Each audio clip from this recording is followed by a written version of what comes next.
朋友們，我問你個事啊，最近呢幾日你係咪覺得晚黑瞓得唔算遲？但係朝早鬧鐘一響個人就係起唔到身，就算死撐住坐起身，成個人都係攰嘅、重嘅，個嘴乾爭爭，仲有啲苦，好容易坐到飯台前邊，望住早餐又唔想食，冇胃口，甚至有啲人朝早一起身就周圍揾水飲，咕嚕咕嚕灌晒落去，反而更加唔舒服。你若然中是但一樣，今日呢個內容你一定要由頭睇到尾。好多人覺得呢啲唔算事，天都仲係熱嘅，濕氣重啫，正常。但係我話你知處暑呢個節氣就係夏天同秋天正式交班嘅時候，陽氣向入面收，外面嘅濕氣仲未走得乾淨。呢個時候人體最薄弱嘅就係脾胃，偏偏我哋好多人朝早起身，第一啖水，第一餐飯就做錯咗，坐喺邊，錯在將寒濕之氣一啖一啖吞咗入個肚度。老一輩有句話叫晨起一刻值千金，脾胃一傷百病侵。呢句話唔係是但講噶，世世代代傳落嚟嘅養生智慧。你諗下，古代人冇現代醫學，全靠呢啲口耳相傳嘅經驗生存落嚟，可以傳到而家嘅全部都係經過無數人驗證過嘅真理。朝早係陽氣啱啱出頭嘅時候，就好似個爐頭啱啱點着火。呢個時候你若然做錯三件事，飲水、食早餐、起身嘅習慣，就係親手將個爐頭淋熄，寒濕喺體內積落嚟，人就會成日頭昏腦脹，冇力氣，冇精神，時間耐咗，胃病、關節痛、瞓唔着都跟住嚟。今日我要講嘅第二個壞習慣，10個朋友入面有9個日日都喺度做，仲以為自己喺度養生。我而家唔講答案，你繼續聽落去。聽到第二條嘅時候，你睇下自己或者屋企人係咪淨係咁樣食？呢個內容我建議大家先撳個訂閱，先至繼續睇落去。點解？因為處暑之後仲有白露秋分，每個節氣應該點樣食，點樣養，後面我都會一條一條講清楚。你撳個訂閱，我哋就當係結個善緣，後面每一條養生提醒你都可以第一時間收到。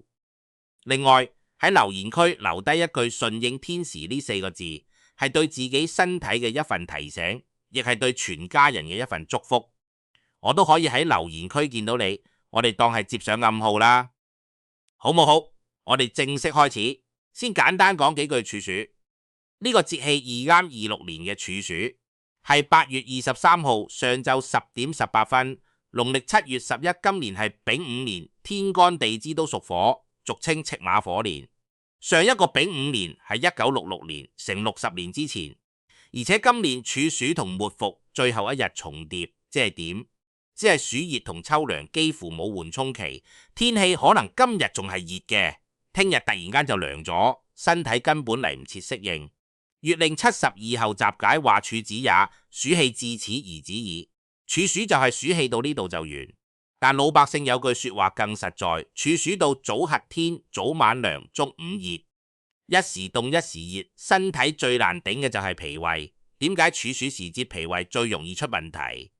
中醫講脾主長夏，長夏就係夏秋交接呢段時間，特點係濕氣重脾，最怕乜嘢？怕濕皮層易乾燥，濕氣一重，脾就運作唔喐，就好似個爐灶入面塞住濕嘅柴，點唔着火，飯都煮唔到。脾胃被濕氣困住人，就食唔落飯，成身冇力，朝早起唔到身。汛期高溫同雨水交織，濕邪時常連同暑熱一齊侵襲人體，最容易困住脾胃，耗損陽氣。飲食上緊記溫淡揀3個字，遠離冰凍飲品、生冷瓜果、肥膩濃味嘅食物。呢啲食物只會雪上加霜，進一步損耗脾陽，催生內濕。北京市衛健委嘅官方養生提示都強調，處暑節氣應該特別注意保護中焦脾胃，因為人體經過成個炎暑，夏日熱積喺體內，若然貪涼飲冷，夜晚唔冚被護肚，好容易造成中焦脾胃因為受寒而肚瀉。所以處暑之後脾胃虛寒嘅人，西瓜、涼拌菜、凍飲呢啲最好都戒咗佢。咁食乜嘢山藥、蓮子、蓮藕、薏米、百合呢啲，既可以健脾去濕，又可以養陰潤燥。好似薏米、赤小豆、茯苓、山藥、白扁豆呢啲藥食同源嘅食材，溫和唔峻烈，日常入饌泡茶都適合。另外仲有一個好多人忽略嘅問題，處暑之後秋乏就開始啦。點解會秋乏？就係因為夏天耗散得太犀利，暑濕困住個脾，去到秋天脾胃仲未回復得切氣血生化，唔夠人就容易攰。所以處暑養脾胃其實就係喺度預防秋乏。李居明大師都提醒大家，2026年赤馬紅羊之年，火氣偏旺，由衣食住行各個方面都要多加注意。衣着方面，適宜着多啲藍色、黑色、白色、灰色嘅衫。飲食上食多啲黑色嘅補水食物，食少啲辛辣燥熱嘅食物，避免耗損津液去應付秋燥。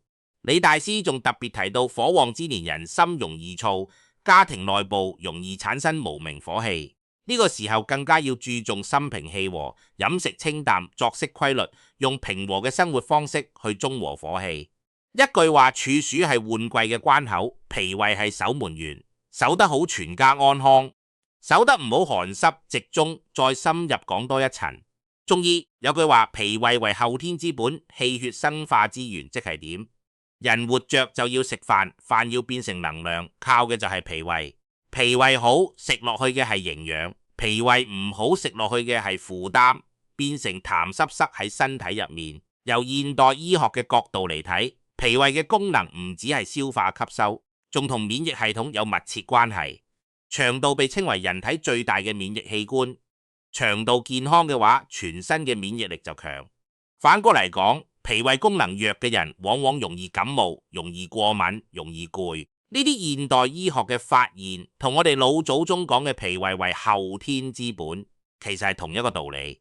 講個真實案例你聽，花蓮慈濟醫院接診過一位55歲嘅陳小姐，佢最近胃口差，頭暈頭脹，瞓醒之後仍然覺得疲倦冇力，甚至仲有少少肚屙。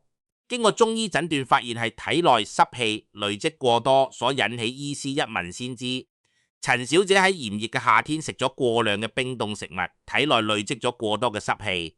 經過針灸治療並配合健脾利濕嘅中藥調理，1個禮拜之後，陳小姐唔再覺得身體疲倦冇力，精神同胃口都改善咗好多。你睇問題就出喺夏天嗰啲冰冰涼涼嘅嘢度食嘅時候，好舒服。儲落嚟嘅濕氣，秋天就會同你計數。仲有一位68歲嘅李老師，高血壓食藥食咗10年，舊年開始每日朝早一杯炒米薑茶配合散步，半年之後血壓藥減咗一半。張阿姨更加犀利，堅持飲咗3年，原本每到梅雨季就翻發嘅膝關節酸脹，而家行5層樓都唔喘氣。呢啲唔係運氣，係身體喺度話你知，脾胃暖咗，全身都跟住受惠精氣神。由邊度嚟？由氣血嚟，氣血由邊度嚟？由脾胃嚟。脾胃一傷，氣血就唔夠，氣血唔夠，精氣神就散晒。精氣神足嘅人係點樣？面色紅潤，對眼有神，講嘢有力，行路有風。精氣神虧咗係點樣？面色發黃發暗，成日冇嚟精神，講嘢有氣冇力。一個人嘅外在狀態就係佢內在氣場嘅直接投射。你精足氣足神足，屋企人就覺得同你一齊舒服安心。你成日冇離神氣，屋企人都跟住抑鬱。所以養護脾胃唔單止係保住自己，你精神爽利，全家人嘅氣場都爽利。好，而家入正題，第一個要改嘅壞習慣，朝早起身空肚猛飲凍水冰水。好多朋友朝早一起身就倒一杯凍滾水，咕嚕咕嚕灌晒落去，覺得通便解渴。仲有人雪櫃專門雪住啲水，朝早飲話係排毒。呢個習慣處暑之後一定要改。由生理上講，朝早人體啱啱瞓醒，陽氣先至升發腸胃，仲未預熱，一杯凍水落去，胃黏膜即刻收縮，等於將啱啱升起嘅胃火淋熄。中醫講寒涼傷胃，你間中飲一次都唔緊要，日日飲寒濕，慢慢就積落嚟啦。等到個胃唔舒服，朝早頭昏腦脹、脷苔又厚又膩嘅時候，已經太遲。我識得一位退休教師，60幾歲，平時特別注意養生，但就係改唔到朝早飲凍水嘅習慣。佢話飲咗幾十年慣咗啦，結果舊年處暑之後，胃脹反酸，朝早起身個嘴好苦，去醫院一查，慢性胃炎。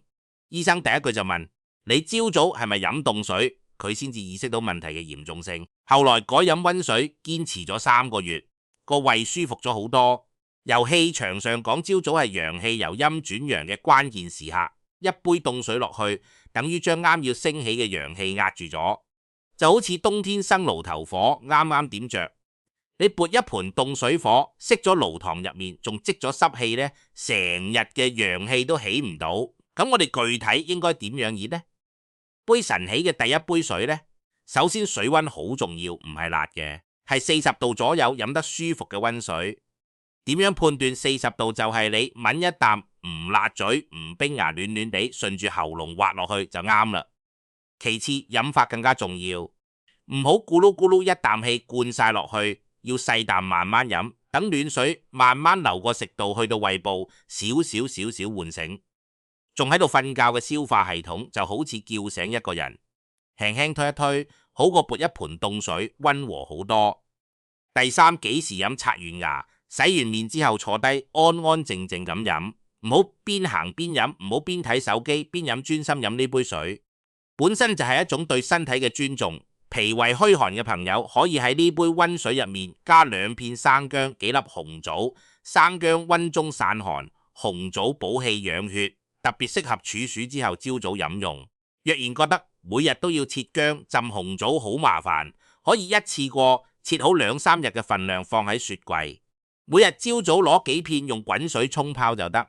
若然連呢個都嫌麻煩，我再話你知一個更簡單嘅方法：炒米薑茶，將白米同生薑一齊炒香，炒到米發黃薑出香味攤凍之後，裝喺罐入面。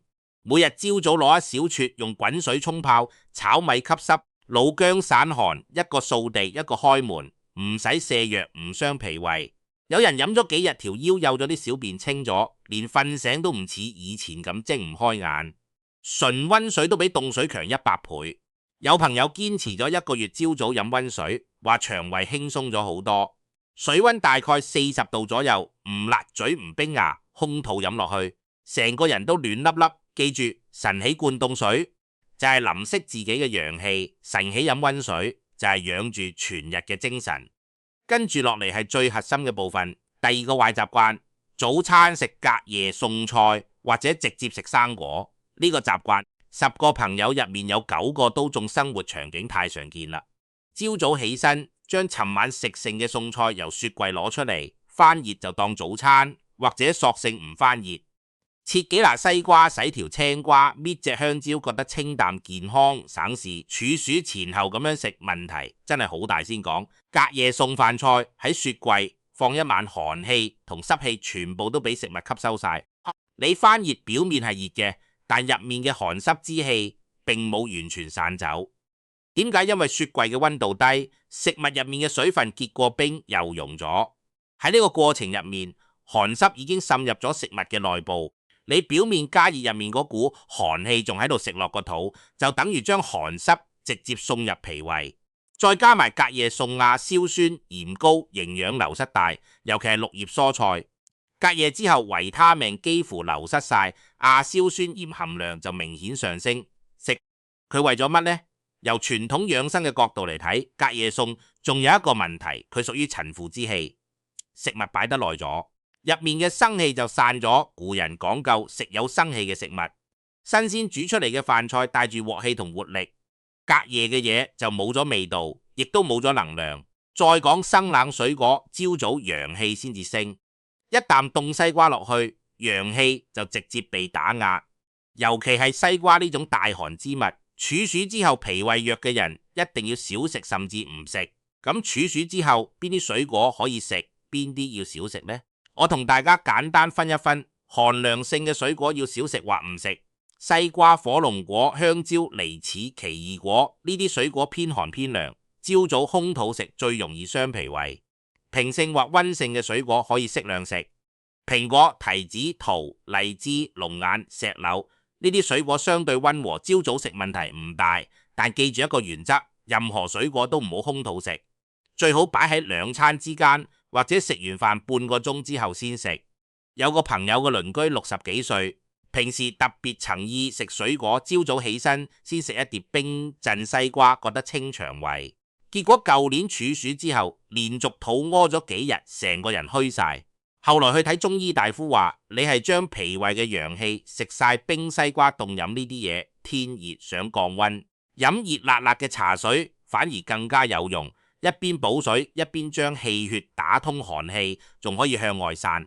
李居明大師都建議呢段時間適宜飲多啲溫水，食多啲清熱解毒嘅食物。時令冬瓜中最散熱毒，夏天最消暑嘅甜品係綠豆沙。但紅豆沙就比較熱氣，唔適宜喺夏天食飲食上，仲要食少啲辛辣燥熱嘅食物，避免耗損津液去應付秋燥。有人話我將水果蒸熟咗食得唔得？寒涼嘅屬性仲喺度，只係稍為緩和咗少少處暑之後，脾胃虛寒嘅人生冷嘅嘢可以避就避，蒸熟嘅水果可以間中食，但唔建議日日當早餐。咁處暑之後早餐應該食乜嘢？溫熱軟爛養胃。我同大家推薦幾款，每一款都有佢嘅道理。第一款淮山百合粥，淮山健脾，百合潤肺處暑之後，既要健脾祛濕，又要防秋燥。呢個粥兩樣都照顧到，做法好簡單。淮山批皮切件，百合洗淨，同白米一齊煲粥，煲到腍身就得。第二款小米粥，小米係養胃嘅神器，溫潤而消化，特別適合朝早食老一輩坐月都飲小米粥。就係因為小米最唔傷胃，最養人。第三款蓮子芡實薏米粥，蓮子養心健脾，芡實固結止瀉，薏米去濕，呢三個夾埋一齊，專門針對處暑之後嘅濕氣同脾胃虛弱。薏米最好預先浸一晚，煲出嚟更加腍身。第四款番薯粥或南瓜粥，番薯同南瓜都係溫性嘅，健脾養胃，而且佢自帶甜味，唔使加糖都好食。對血糖高嘅朋友都相對友好。若然真係趕唔切煲粥，一碗熱辣辣嘅麥皮，兩個熱辣辣嘅包，一杯熱辣辣嘅豆漿，都比食隔夜餸同凍水果強10倍。講到呢度，朋友們可以回想一下你自己或者屋企嘅老人家，平時早餐一般食乜嘢？係熱粥、熱飯定係隔夜餸是但食一餐？你可以在留言區話我知，平時屋企早餐點樣安排？我哋喺留言區互相睇下，互相提個醒。你都可以睇下人哋屋企係點樣食嘅，有好嘅方法我哋學住做，有唔好嘅習慣我哋互相勸一勸。喺留言區留低溫熱養胃4個字，同自己提個醒，都同屋企嘅老人提個醒。處暑之後早餐要食熱辣辣嘅嘢，呢4個字寫低就係一種正念嘅加持，你個心有咗呢個意識，行動上自然就會留意。記住一句話，早餐係陽氣嘅一餐飯，食熱嘅養人，食凍嘅傷人。第3個壞習慣同食冇關係，同行同心有關係。一個係赤腳踩凍地板，一個係朝早起身嘆氣。先講赤腳踩地板，夏天習慣咗赤腳喺屋企行涼浸浸好舒服，處暑之後早晚溫差大咗，朝早嘅地板明顯凍咗一腳，踩落去寒，氣由腳板底直接向上走。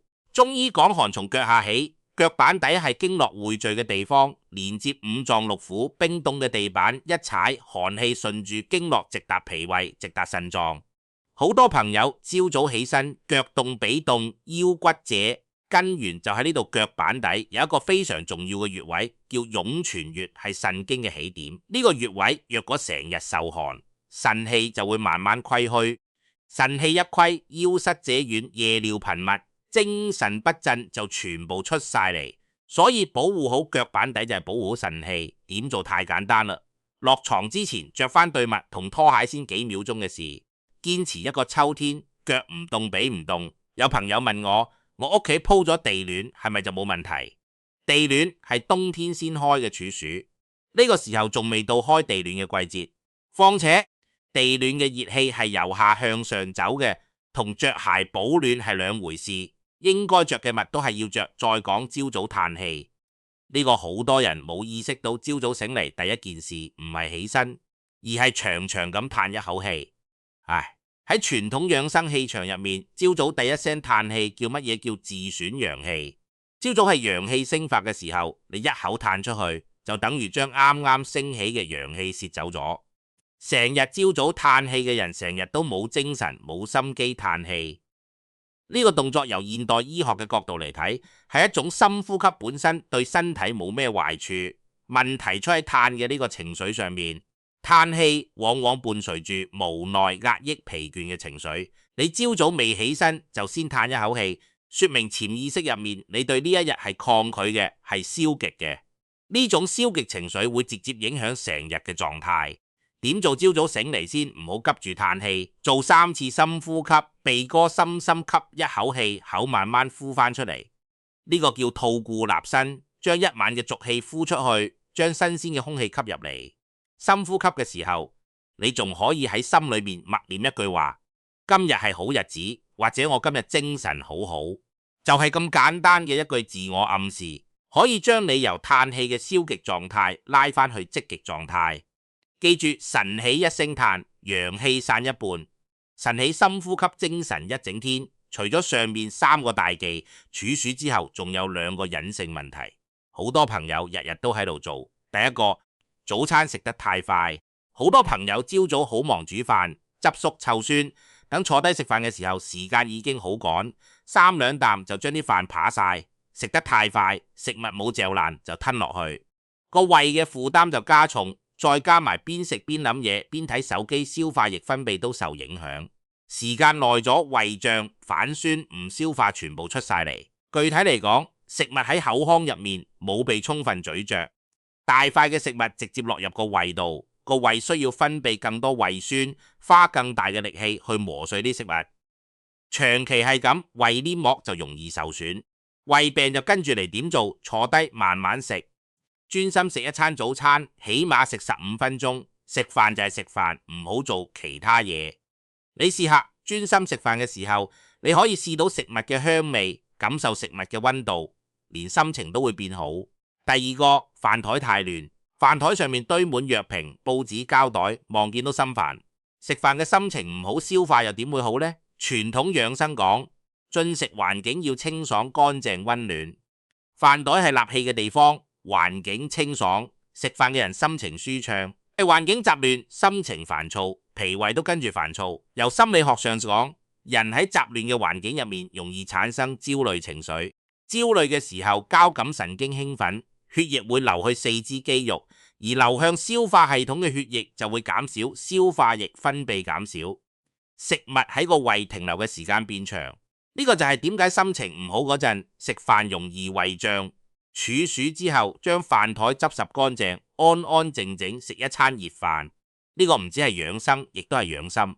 講到呢度，再同大家分享幾個處暑之後家居環境可以作出嘅調整。2026年係丙午馬年，赤馬紅羊之年，火氣偏旺。李居明大師喺2026年蛇年運程入面提到，屋企一定要擺放大量嘅水，先至可以化解火運。要經常喺屋企放置2盆水，擺喺屋企正北方，每日換水，再加啲海鹽，有助補充腎氣，以達到水火平衡嘅效果。最好能夠喺正北放2盆水，屋企嘅燈膽都最好揀藍色。點解要加海鹽？鹽喺傳統風水入面被認為有淨化嘅作用。海鹽比普通食鹽能量更加純淨，每日換水嘅時候，望住清水慢慢變得清澈。個心都會跟住清淨，正北放水，北方屬水，以水補水，達到水火既濟嘅平衡狀態。第一，床頭放1盆清水，擺喺屋企正北方，每日換水，再加啲海鹽，有助補充腎氣。每日換水嘅時候，望住清水慢慢變得清澈，個心都會跟住清淨。第二，屋企或睡房可以擺放成雙成對嘅物品或葫蘆飾品。成雙成對，寓意和諧美滿。葫蘆喺傳統文化入面，諧音福祿，有聚氣納福嘅象徵，唔適宜擺放廢舊雜物。雜物堆積嘅地方，氣場容易滯結。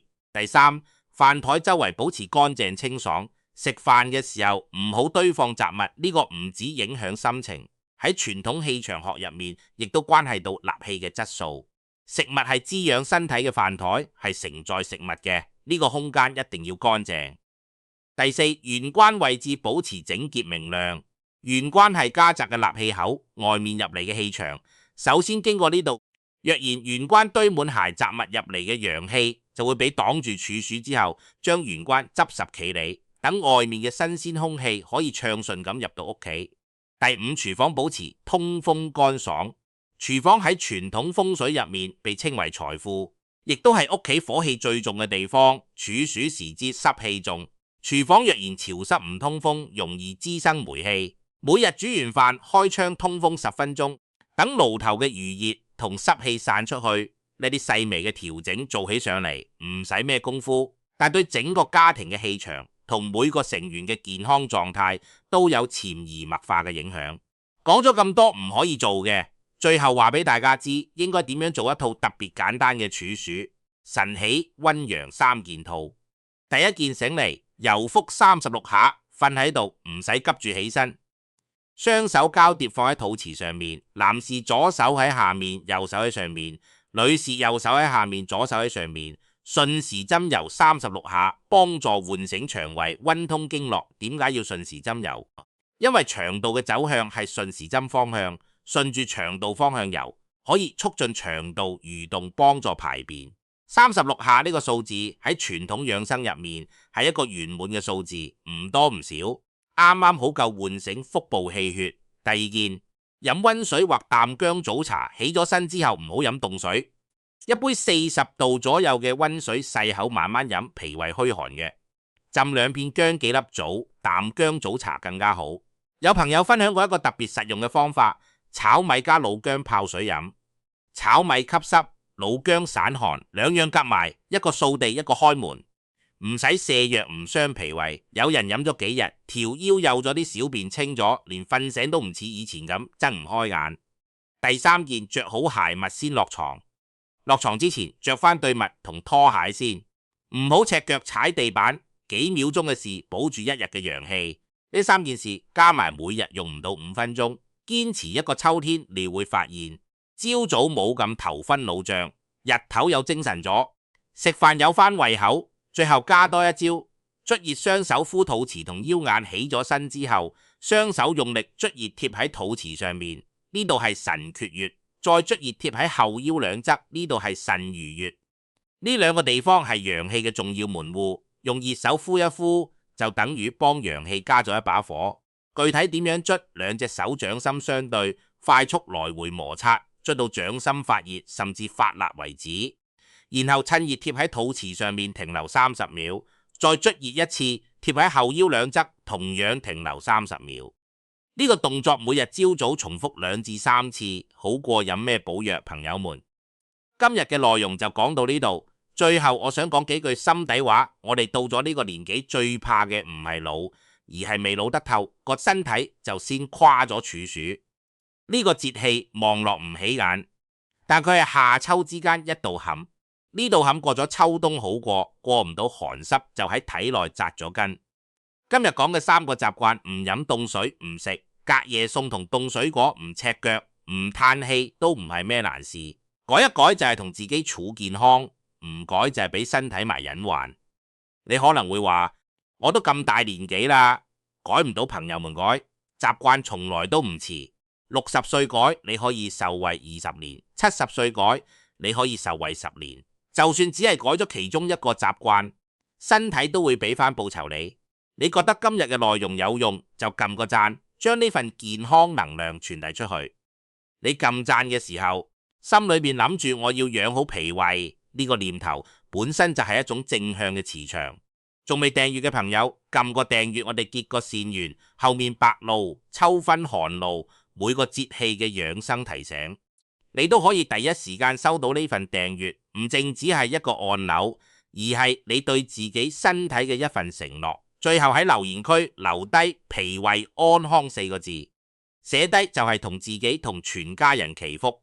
你都可以將呢份提醒轉發俾你嘅朋友，放上朋友圈，提下身邊嘅朋友。處暑之後，早餐要食熱嘅，水要飲溫嘅，腳要着暖嘅。我哋留言區見，下期再傾。